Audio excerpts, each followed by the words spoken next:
As I continue to traverse the musical landscape of our cultural history, it is so humbling to be able to connect with cats that had an indelible mark on music in general, both in the studio and on the bandstand. These cats come from all different parts of the country. Having the opportunity to interview people like Phil Upchurch from Chicago, or Steve Cropper from Stax Records, or Louis Shelton going out to the Wrecking Crew from Little Rock, Arkansas. All these little pockets of regional sound created these individual records, which were made by real human beings in the studio, hitting at the same time. Obviously, if you fuse that with spirituality, then you realize that collectively, as a whole, the unit is greater than the sum of its parts. And then the music becomes bigger and transcends the individual. Reggie Mcbride, welcome to the Jake Feinberg Show. Thank you. You know, did you get a chance to play with Washboard Willie? No, I never got the opportunity to play with him. Can you talk about your memories as a boy or just like growing up? Like he was Jamerson's favorite cat to play with. Oh, wow. I didn't know that. I was, James Jamerson lived down the street from me. No, I mean, I just know that he had a ball playing with. Was Washboard still around when you were starting to cook the groove in Detroit? I should imagine so. Let's see, how old would he be? Well, regardless of that, I mean, can you talk about, early on, the access you had to coffee houses or clubs before you were necessarily gigging, but you were getting a chance to see George Bohannon or whoever was around at that time? Like, I mean, dude, Detroit was like a bastion. Spider Webb was there. I'm just curious about, like, when you first got tapped into, like, what was that? Can you paint the picture of that scene? Yeah. I was very young. I mean, I was always the youngest cat in the band. So I think when Spider Turner was around, I might have been 6 or 7 years old. And I used to go to the Motown Review every year because my older brothers would take me there. Mm-hmm. And we'd see everybody, Supremes, Temptation, who was my favorite, and like Martha Reeves. Yes, Martha Reeves, yes, and the Vandellas, and Gladys Knight and the Pips, who I really I love to see them. I saw them perform at the Fox Theater, and it blew me away when I was about that age, 6, 7, 8 years old,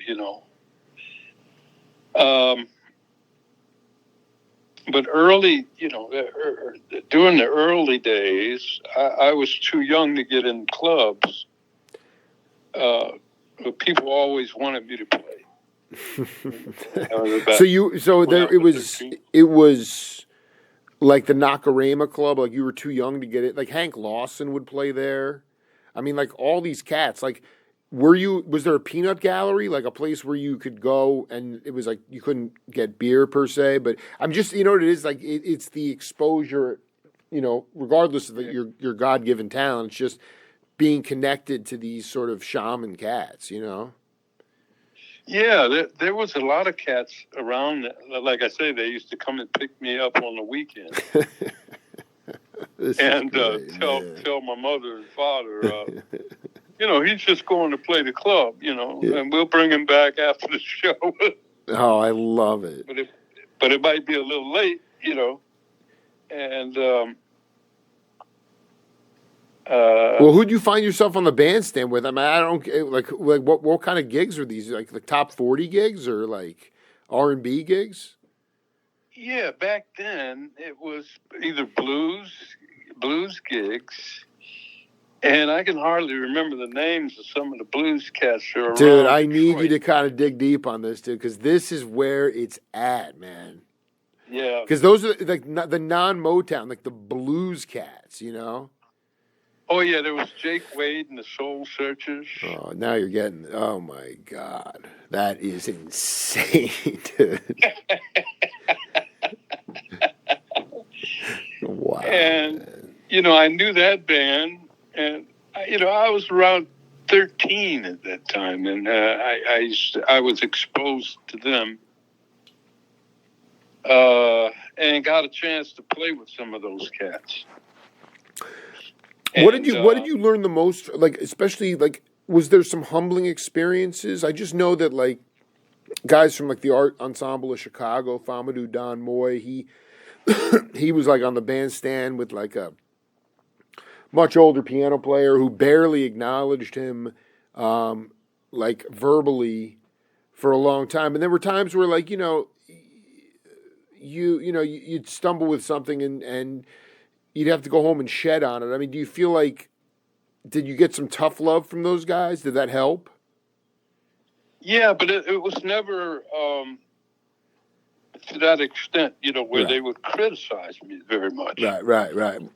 Because I was pretty much on it. I mean, I was like I say 13, 14 years old. And my oldest brother, used to be sort of an executive producer. You know, he had his own label. What was the name of the label? Uptight Productions. Oh, my dear God. Uptight Productions. Yes, on 6 Mile. Oh, my God. And he owned the building, and he wasn't musical himself, but he loved music. Right. To the extent to where he would put the money behind, you know, groups like Fuji and the Black Murder. You're going to Never Everland on me right now. Huh? You're going way out on me right now. I love this. Oh, no, dude. that's kind Well, I mean, dude, I don't know what that is. So, like, he had investors that would put up money to back some of these incredible local bands. Yeah, he had the money himself.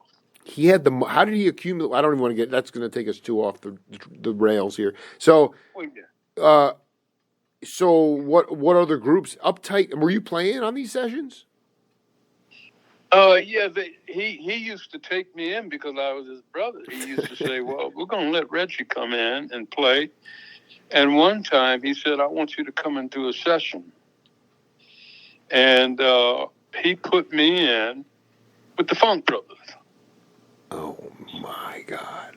So it was, we're talking Benny Benjamin, Earl Van Dyke, those cats? Yeah, but it was Uriel Jones. Uriel Jones, dude, he's a killer. He's an assassin, man. Uriel Jones, you on bass. Yeah. Was Dennis Coffey.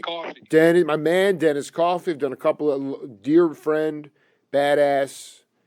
Was like Jack Brokenshaw on Vibes. No, he wasn't there. But Eddie Bongo Brown was playing. Tumbas. And he had Rod Lumpkin playing organ. Wow. Keyboards. And he also had, dang it, I forget his name. Another major Motown cat playing piano. So they had 2 keyboard players right. at the same time. Well, not Earl not Van Dyke. No, it wasn't Van Dyke. Yeah. It was, oh goodness, can't think of his name. It's all right. It's all right. It'll come. Wait, I'm sorry. So, like, that was a demo session, or was like what did that come out as an album, or was it just what happened with that? Yeah, it was an album for a group he was producing called The Gaslight. Oh my God! So he used to use those cats to come in, and well, everybody was using that rhythm section, and I was in the control room with my bass, and I had to be about 14. And he said, Reg, it's time for you to come in. Come on in here, bring your bass. And so Bob Babbitt got out of his chair and he let me sit down. Whoa. And that was my very first session. I got to watch those guys track before I went in and had my turn. So my brother knew, he was totally, he was completely immersed in the scene. So did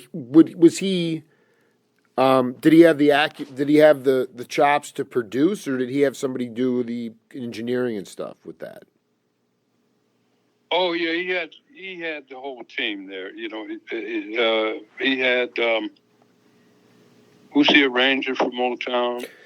Gene Page? Not Gene Page, but the other guy that did the Temptations and all the string parts and. Yeah, it's like it's funny. I'm such a when it comes. I mean, I love the Funk Brothers, but yeah, I'm just like I'm such a like an L.A. Motown guy, like Wilton Felder, those cats. But so I should know the name, but I don't. You have a year on that, because I'm seeing the Gaslight. There's a 7-inch on Grand Junction Records. Yeah, that would be it. 1973 Funk Soul. I'm gonna get you. Yep. Oh, and there's I'm looking here. Does this the producer Marvin Figgins? That's correct. Now, who was that doesn't sound like your brother, though. That's my brother. This is you're blowing my mind, Reggie Mcbride. You're blowing my mind. I'm blowing my own mind. To Marvin Figgins. Yes, that's correct. And me and him had the same mother, which is Marvin Mcbride. And so you're half brothers. We're half brothers. I did. You can say that. Yes. Absolutely. Because he had a different father. Absolutely. But we were close because we lived together when he came from the army, Korea. I slept with him, because we only had so many bedrooms. So absolutely. We shared a bed. I was 3, and he had to be 18 years old, before he took off again and became a postman. Is he still with us? No, he died this year, unfortunately. Oh, well, bless him, man. Yes. He passed away. But now this is really gonna. This is really fast. So, when did you? I just want to ask you about this Yes, band. There's one cat, McKinley Jackson. Does that name? yes. Now, can you talk? Because I just found this record with his band, and I couldn't believe it, because this was essentially like the house band at the 20 Grand. That's right. And these cats were like the slickest dudes, but they stayed local, like, so they never made it. And I'm like, these are the freaking cats, and I'm thinking Reggie was in that mix somewhere. Well, I used to watch, the 20 Grand show used to come on every week. I think Friday night. What was that? A TV show that they broadcast what was the 20 Grand show? Well, they would have all kinds of talent to come up. Right. And they would mix it in with some stars that weren't that important, like Edwin Starr would come on. Oh my God, this is so badass. And it was McKinley Jackson and the Politicians. Hey, dude, I'm looking. The record is right. I found the record came into where I work the other week, and I was like, all those cats are Yeah. I'm like, these are the cats, man. And they were like the Detroit, like outside of Motown, like they were the funkiest, nastiest, rockinest band, man. Yeah, exactly. Wow, And man. that's the way we all felt about them.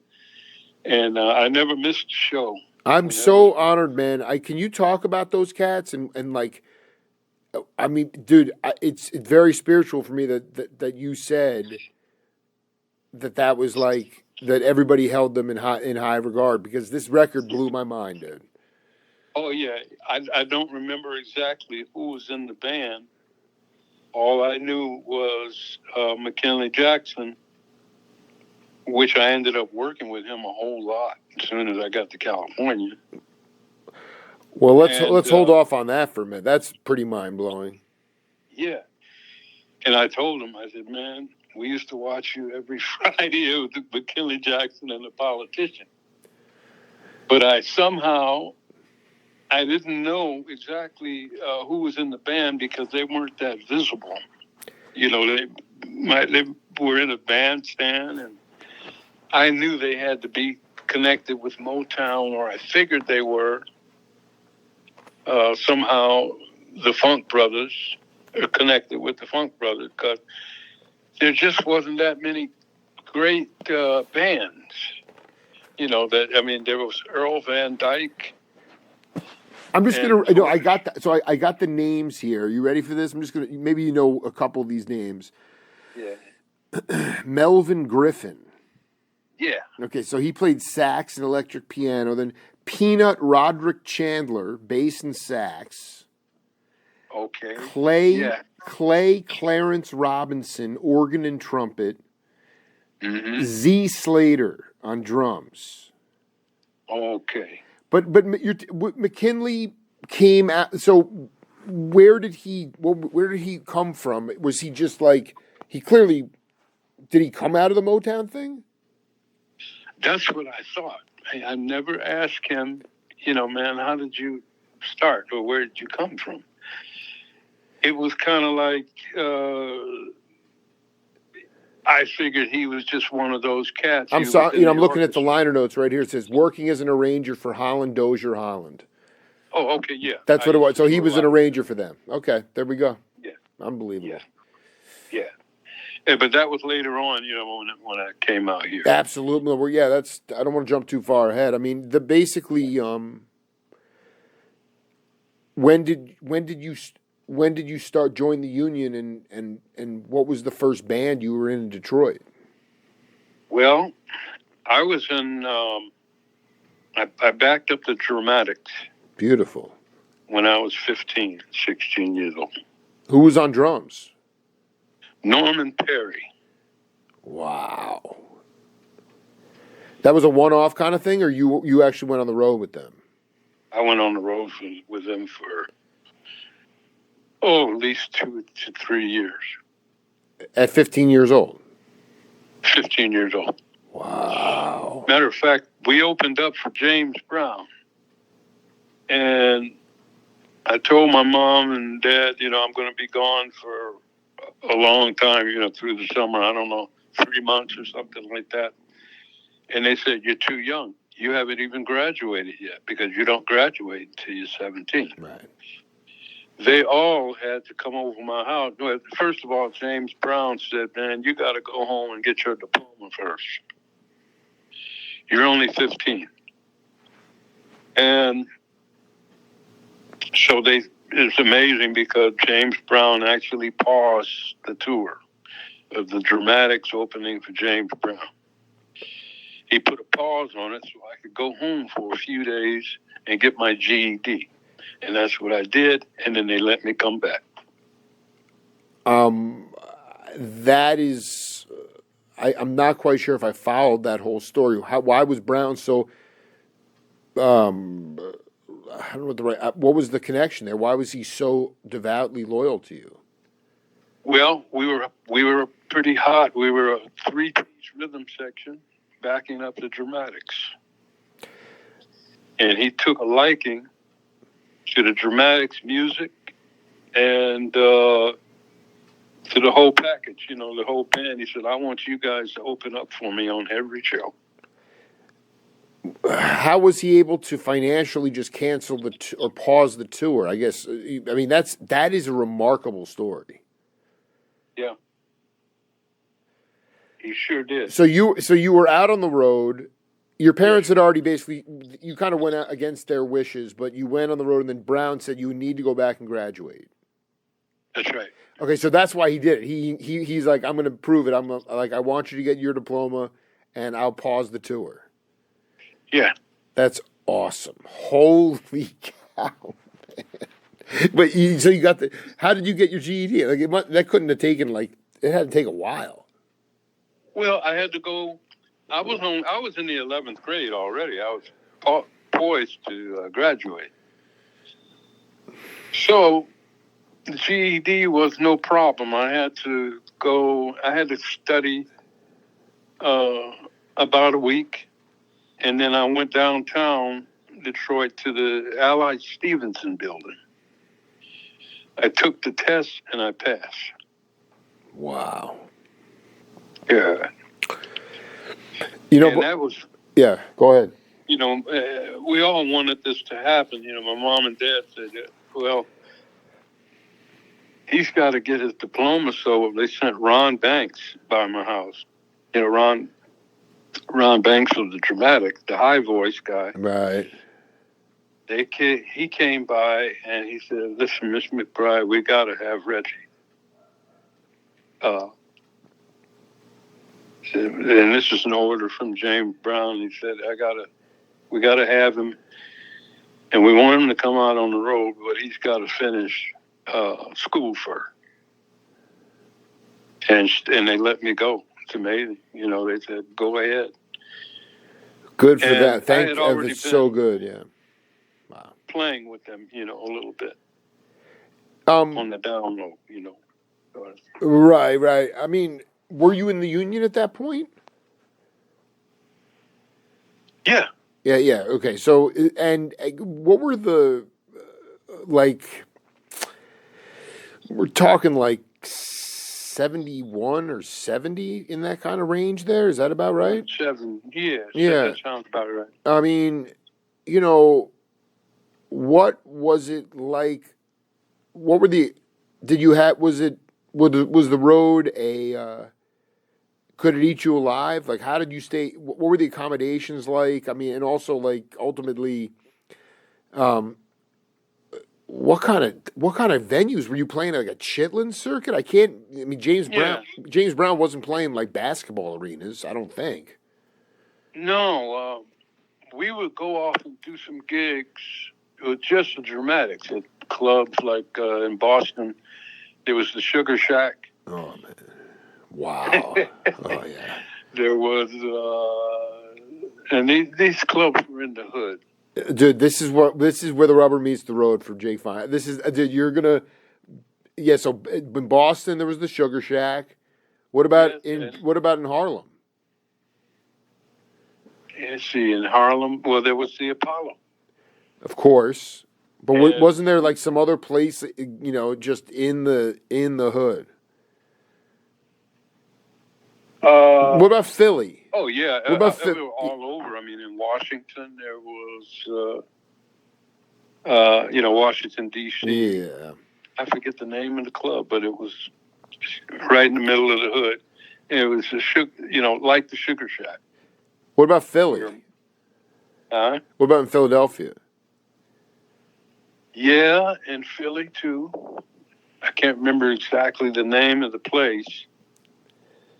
I'd have to sit down and think about it. So you would kind of go off and do maybe just shows if on nights off, or if you had a few days off, you'd split off and do some gigs, just the dramatics. Oh yeah, and there would be not only the dramatics on the bill, but there would be Black Ivory. Oh dear. Oh my dude, stylistic. Oh my God, this is. Oh my God. There'd be 3 or 4 artists, black, yeah, on the same show. The Delphonics, who was my favorite, they used to tear it up. Right. No, very heady, stealth, unbelievable band. Yes, kind of like the Politicians, you know. yes, exactly. Yeah. And I just learned, man. I just said, what?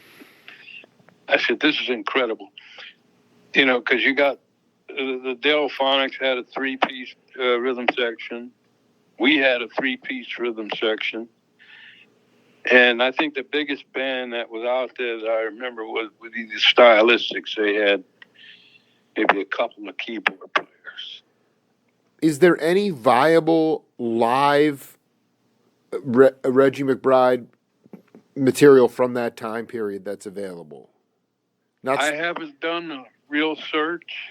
not yeah. I I'm not know. talking not a studio date. I mean, a cooking lie. I mean, it would be ridiculous if somebody had brought, you know, their antiquated tape recorders into the venue. But it just, to me, like, that stuff would be just incendiary. Yeah, I believe there is some stuff out there. Wow. I know we recorded live with the Dramatics, a lot, you know, Watt Stacks. We did that. Hold on. Is it what the live dramatics? Is that a double album? I don't know because I can't find it anywhere, and it's I'm talking the Watt Stacks Festival. Are you're on that? yeah, Okay, that one you're on. yes, definitely That's because more. we did that Yeah. twice. What was that experience like? Oh man, that was mind blowing. To play for that many people, you know, in Watts, and plus, you know, I'm a teenager, I'm 16, and kind of like the first time I've been to LA from Detroit, and I was just in the middle of all of it. I remember Rufus Thomas opening the show, and we used to clown around with him. And but that was a real hot band. We had a three-piece band again, and I think we added a keyboard player that around then too. And that was it. That was the whole band. Were you guys able to? Would the singers allow for you guys to stretch out improvisationally on some tunes? We pretty much stuck to the record. We did a sort of put together a couple of them for a medley. And Right. Yeah. Right. But I mean, as far like my dream would be to, like, you know, you leave the head of the tune and like you guys are out for like 7-8 minutes. You know. oh yeah, we didn't. They didn't have that. You know, we did the intro and did the show. But if And would there be solos at all, or just they'd sing verse, chorus, verse, and you'd be, you know, like, and it pretty much. Yeah. Yeah. There wouldn't be very many solos unless they were on the record, right. and we wouldn't stretch out too much because we hardly rehearsed. I mean, we only rehearsed like a few days, and we got to go on the road. We get in the car and drive to Ohio or Washington, or go down south, and you know, there'd be 4 guys in one room.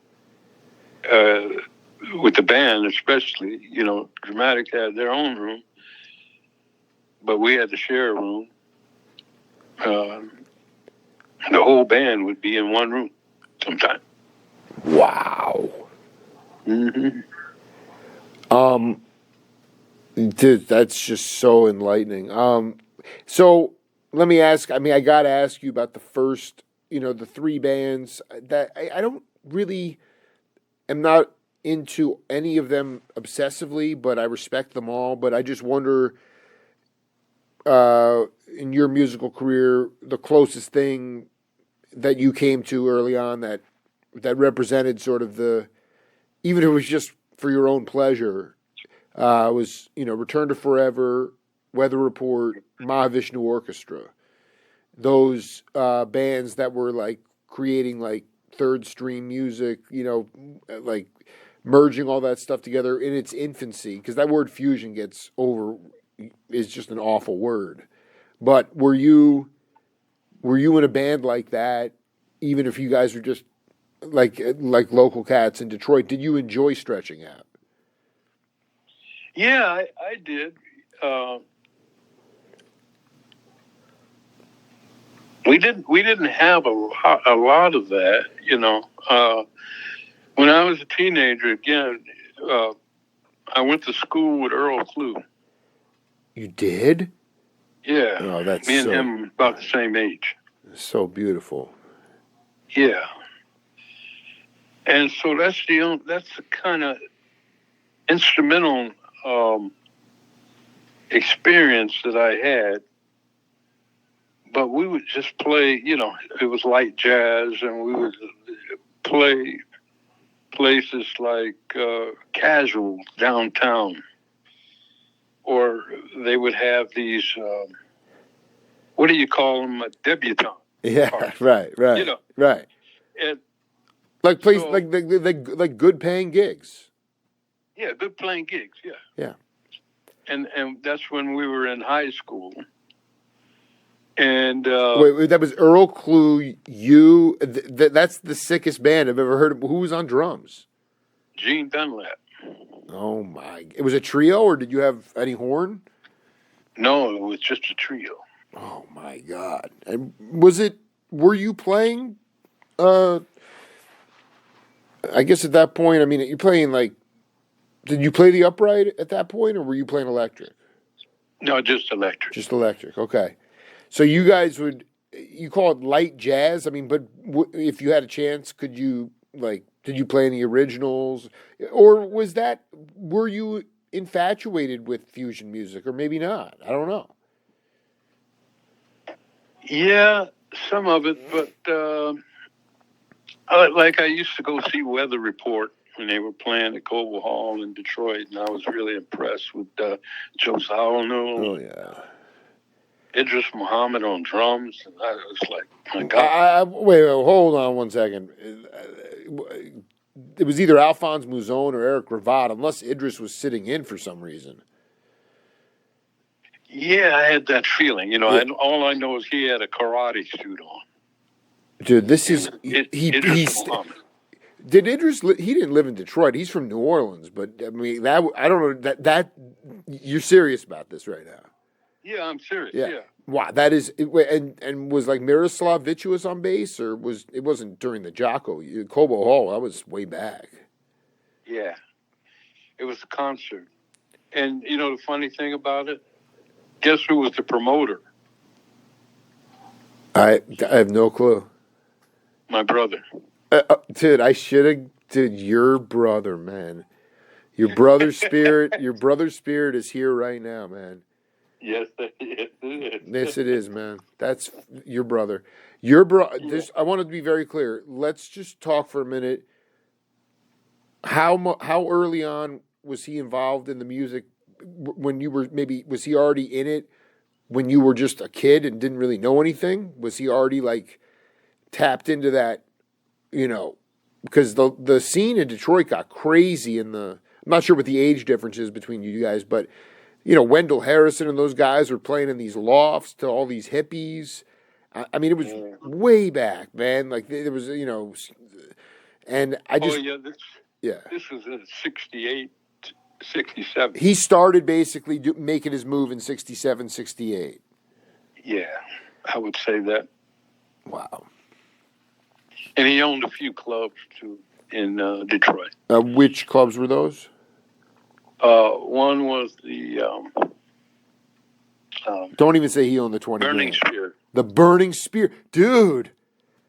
Where did the Burning Spear, man. Holy cow. Did Marley and the Reggae Cats come in there? Not while I was there. Wow. Yeah, well, that was before reggae hit the States. So the Burning Spear was one, which was sounds more like a rock blues club. Yeah, I believe my brother, he bought it. And he was in partnership with someone on it because he he got his education and he got his business license because he was a businessman. Sure. So when he came out of school, he went there, accounting and business. And he started buying clubs. He is a genius, man. Yeah, he was sweeping them all up, man. Yeah. And he was a businessman. And he was very successful with it. So he had his hand in the music because he loved music. He never played any instruments, but he just loved music. And we were all so young that we really didn't know his involvement with the stars, other than just being a businessman and putting people together in the studio. And when I started playing, that piqued his interest in me. And also in music as well. And so he was around, and gosh, the name just popped in my mind. Rudy Robinson and the Hungry Five. Rudy Robinson and the Hungry Five. Yeah, write that one down. No, this is all, you're dropping gold, man. This is gold, man. This is unreal, man. That was the organ player, the other organ player that played on that Funk Brothers session. Yes. Holy Rudy Robinson and the Hungry Five. By the way, I'm looking here, there was a prior session in 1970, which makes more sense. So it was they went back in 73. I'm not sure if you were on, but the original one was 1970. That's sounds exactly when you would have been there. That's right. And that's a hard seven. It came out as a lot. It didn't come out on 33 and a third albums. There were like 7 inches that came out. Let's see, 33 and a third. I mean, did you have a copy of that album? Did that album ever see the light of day? 33 and a third. Who was it by? No, I mean I'm talking like the Gaslight. Yeah, the Grand Junction. It looks like it only came out as a 7-inch. I didn't know if it ever got pressed as a regular record. Yeah, it was. No, I think you're right because it did come out on Grand Junction. Exactly. No, yeah, exactly. But it was only like it wasn't a full LP. I remember it being a full LP. Have you? Yeah, no. Well, that would be hard. So ultimately, you were on the road at 15. Were you playing the 20 grand at all, or were oh yeah, a lot, almost every 2 weeks. So would you be?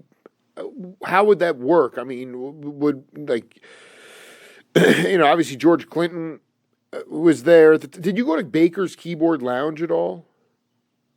Yeah, with Earl Klugh. We used to play there.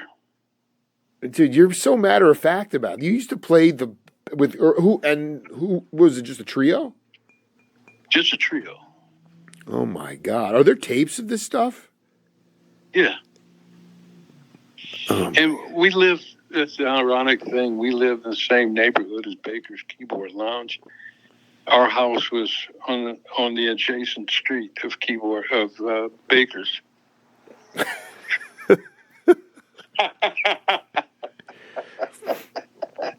Oh my gosh. Just have really gone to Never Ever Land on me, man. This is unbelievable, dude. So was there still, before Motown left, who were like the elders like that Bohannon, who were some of the cats that were people that you looked up to, in the scene? But there was still like a food chain, there was still a farm system going on. That doesn't exist today, but like it was really a farm system, and you were part of getting cultivated, moving up into the majors as a pro. Yes, exactly. And I remember there was just an exodus around 73. Yeah. Or maybe it could have been 72, of cats that were with Motown, but they had to move to L.A. because Motown moved to L.A. and they didn't have nowhere to go. I remember talking to the guitar player, Eddie, the cat that played on all the Motown tracks. Well, I should know this too. This is unacceptable. I mean, I know Dennis, Jim. Oh, Dennis Coffey, yeah. And it would be Dennis Coffey and him. Eddie, doggone it, I can't think of his last name. Eddie, but I know you can find it. Yeah, we will. We got it, yeah. Yeah. And I remember talking to him. I think we were at the 20 Grand, and he said, man, I'm coming out to L.A. because, everybody, he told me about the whole story. Everybody split at the same time because it just wasn't any. And they were mad at Berry Gordy because he didn't do anything when they got out here. He didn't do anything about getting them any work. Eddie Willis is the guy's name. Yeah, Eddie Willis. Yeah. No. Coffee went through the whole song and dance. It was really, in fact, it's tragic because RCA or two of these major companies wanted to build studios in Detroit, and Barry just saw his vision being more soundtracks or Hollywood, yeah.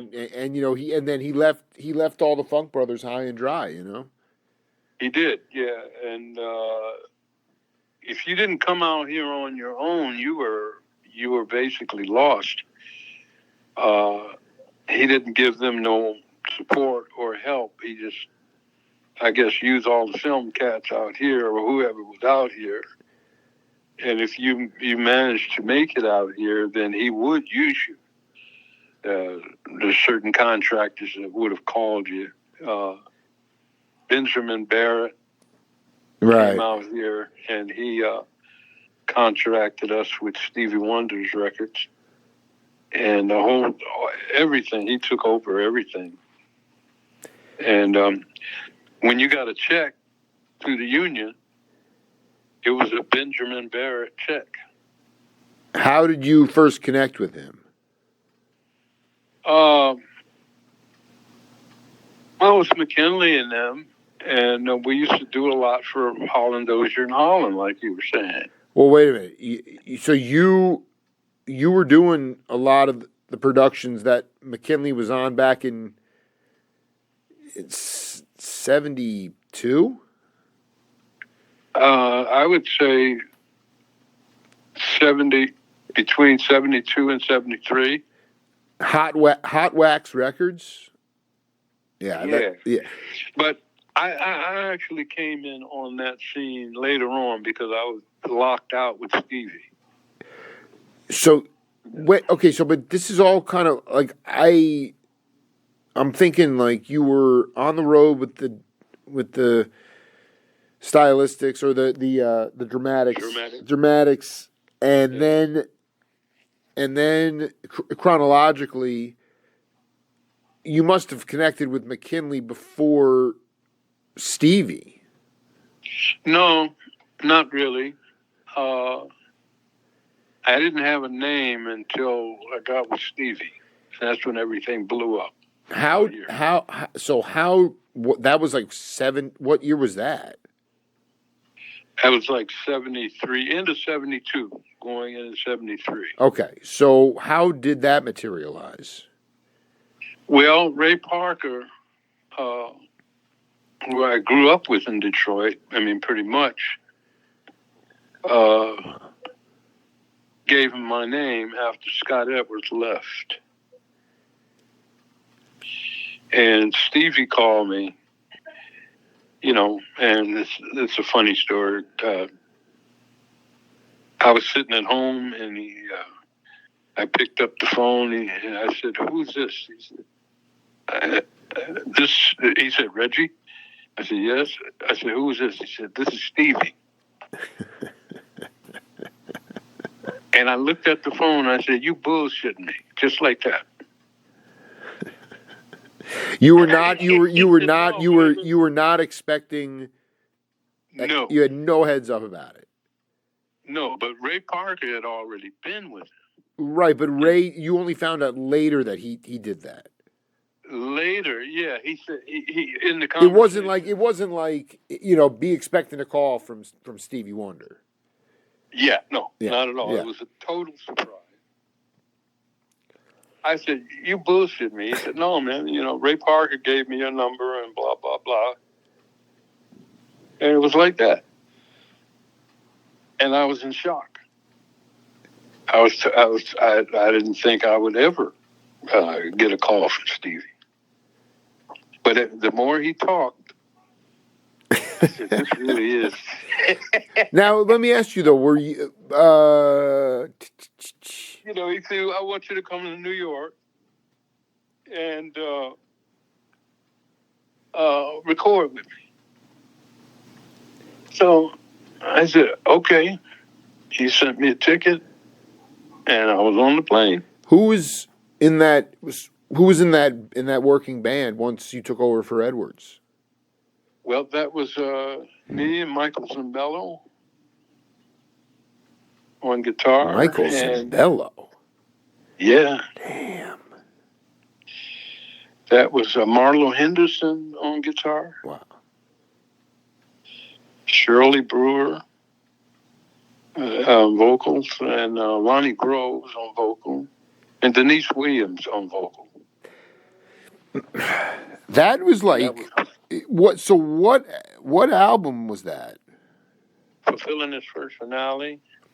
But the first track that we recorded was Minnie Riperton, "Loving You," and everything on that record. Okay, so I want to be clear. She was affiliated. He was producing Minnie. He was producing Minnie. So Perfect Angel, or which record was that? Loving You? Perfect Angel. Can you talk about that session? Because we haven't even talked about like modern. We'll have to definitely do a set too, because this is legendary. But so much of what I love about the older recordings is just the idea that everybody hit at the same time. There was minimal overdubs. The old jazz sessions, maybe not at Motown. Motown had its crazy situation, but a lot of times they just, maybe put a couple mics, one right and on the right and left overhead of the drums, and one on the kick drum. But there was a lot of leakage. I'm just curious about like that mini session, like in terms of, did you layer the stuff or did you guys hit at the same time? And we pretty much hit her record at the same time. And sometimes Stevie would be playing drums on some tracks. So we were camped out at the record plant on Las Cienega. Camped out for weeks, dude. For a week. Talking because at that time, what's really interesting is like, if you're talking like 73-ish, 74 kind of range. Yeah, I'd say 73. Yeah. Stevie was probably commanding some of the biggest budgets around, Later on, it was like Steely Dan got the Dan. But so you were at the record plant for essentially it didn't take you that long to learn the material. Were you already familiar with it when you took over, or did you have to shed on it for a minute? No, it was all on the spot. Everything. So, Minnie would be singing, and but the band would be hitting. She didn't overdub her vocals. Most of the time, he would sing the vocal because he was writing most of the stuff. And Minnie would come in sometime later and do her part. And sometimes, I don't even remember doing any tracks. I did very few tracks with her singing. But she did sing, and she was there in the studio. And I think most of the time we cut the demo, or we cut the rhythm section, and then she would come later and sing. I dig. So, but Stevie would sing when oh my God, that is so freaking bad. And he would play drums and sing at the same time. No, most of the time he would either Ollie would play the drums, Ollie Brown, and which we were Wonderlove. What was Wonderlove? Stevie Wonder's band. Oh, Wonderlove! This is so sick. Yeah. Ollie Brown. So, wait, hold on. So, no, because for a couple questions. Because, like, really hard to sing and play drums at the same time. Could Stevie do that? Could he sing and play drums, like Levon Helm kind of thing? I should imagine he never did. He never did, but there were some cuts that when you guys laid him down where he would play drums. Yeah. And then he would either track the drums before we even walked in, or he would do them later. He would overdub himself on some tracks. But a lot of times he played drums on that particular record. Was there? I mean, that Ripperton album definitely. I mean, millions of copies sold on that. Like, did you guys? What was the? Did you tour with her on for that album? Not at all. Not at all. No. And interesting enough, I saw her later on when I was with Rare Earth. I watched her show because she opened up for us. Whoa. And that was the only time I saw her sing live. That's incredible. Yeah. And, we like some days we didn't know what was going on in the studio. We just knew we were camped out and we showed up every day.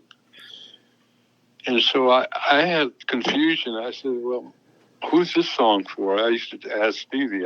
He said, this is for Minnie. And I said, well, who's this song for? Well, this is for me.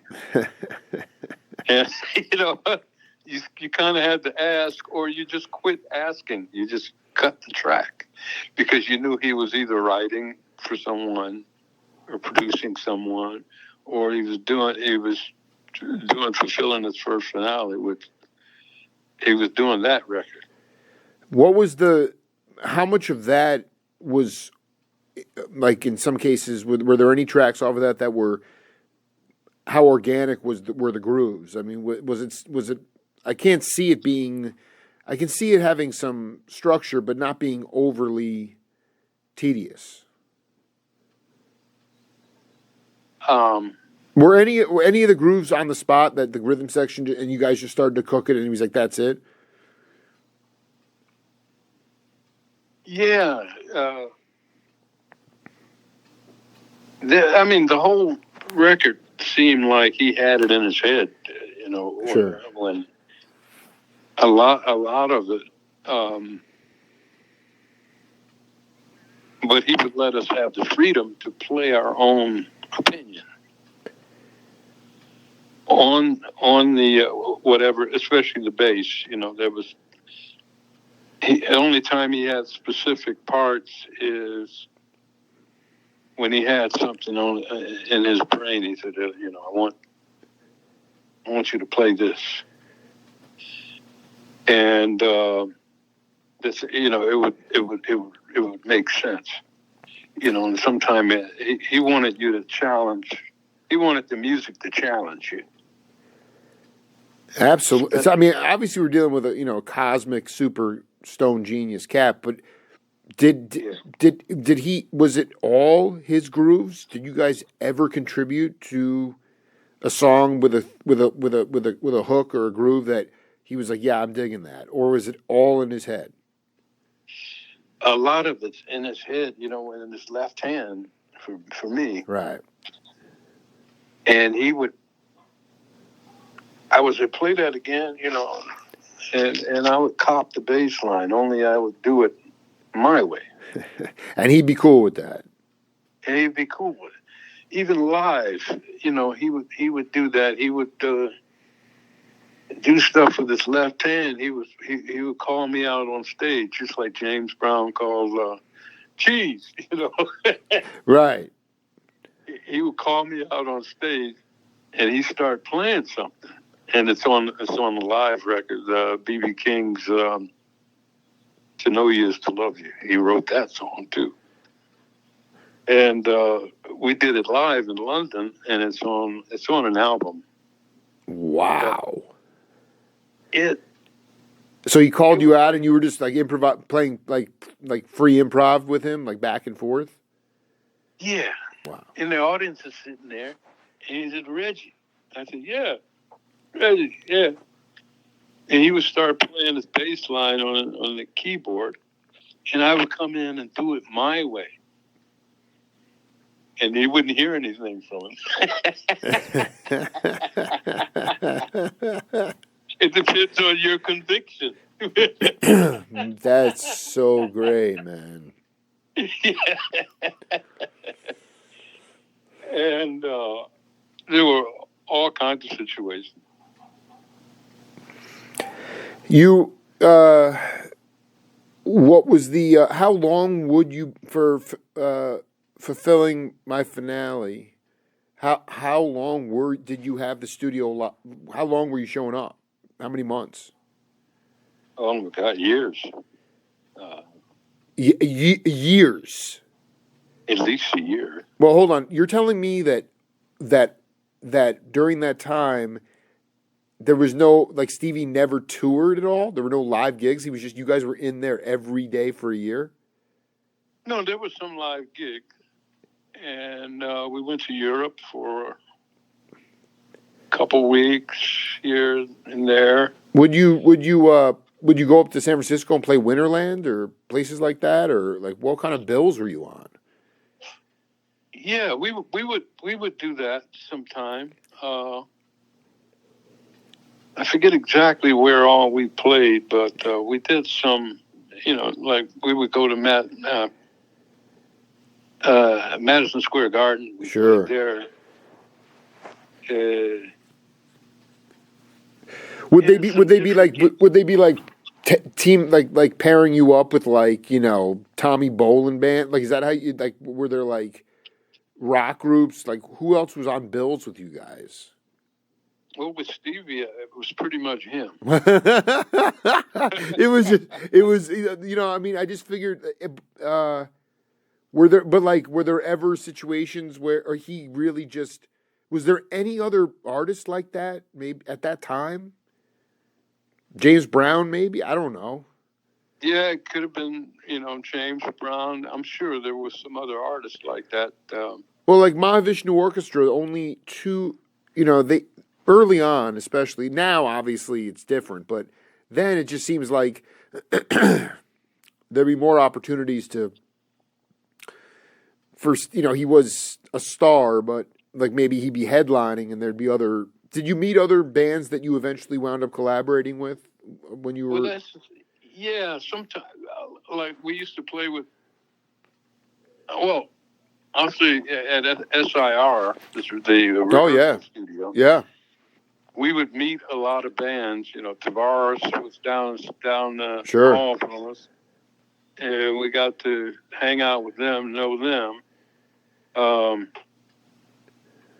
With Stevie, it was pretty much a closed session, I remember. I don't remember really opening up for too many people or anybody else being on the show.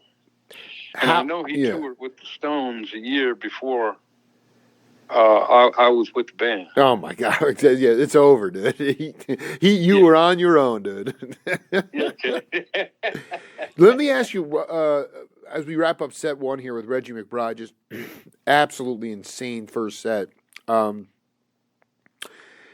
did Stevie's not a. You guys weren't playing, jazz standards. You weren't playing jammed out music. And obviously he's a mega personality. I've actually never seen him live, but I guess from a band's point of view, how did you guys? What did you do? What are a couple of the things that you did as a unit so that you didn't get into a formula trip, basically playing the same song the same way every night? It's funny because his stuff was structured, so you kind of had to watch him really closely. And he's making it up as he's going along. Wow. But it had a structure. And you wanted to stay within that structure. And that was the tune. So it really kept you on your toes. It really kept you on your toes. And pretty soon, when you get to know where he's going to go next, you would follow him and you watch him really close because, when he stands up and he puts his hand up, that means something. And you kind of have to guess what it means. Either we're going to go back up to the top or either we're doing an ending. And he lets you know by, how you put a tag on the end of the song? Sure. Well, his tags are from outer space. So and I love that, man. I freaking love it. So you have to really, really, really be on your toes and watch him. That's incredible. So you weren't even really getting a set list at all. It was just whatever he wanted to play, he'd call it off. He had to know it. Well, that's the fun. We were on tour. And we left London and we went to Germany, I believe. And after the third gig, he said, "I'm going to write a set list." I said, "Good." Everything was tight, but it was like, you didn't know what was coming next. Wow. So we wrote a set list and we kind of went from one song to the other on this list. And he would still add something in there that we haven't played and never played. And he would create it on the stage. And that was like part of the show. That is the baddest thing I've heard in 2023. That's ridiculous. Yeah, it's phenomenal. I mean, it was really phenomenal. That is, can we do set 2 next week? Huh? Can we do set 2 next week? Can we do another one of these? If you want to. I would love to, man. It was unbelievable. Thank you. And, I'll be in touch. I'll get this up later. But, man, you really... this year, I've done about 2,000 interviews. My 5th book's about to come out, but in this year, calendar year 2023, this is maybe my favorite interview, man. Well, thank you very much, Jake. Hey, man, we'll do it again. All right, dude. All right. All right. Yo, peace to your brother. I hope he's in a good place. He definitely was looking over us today. Yeah. Yeah. Be cool, man. Yep. All right. Yeah. Be cool. Take care. Bye.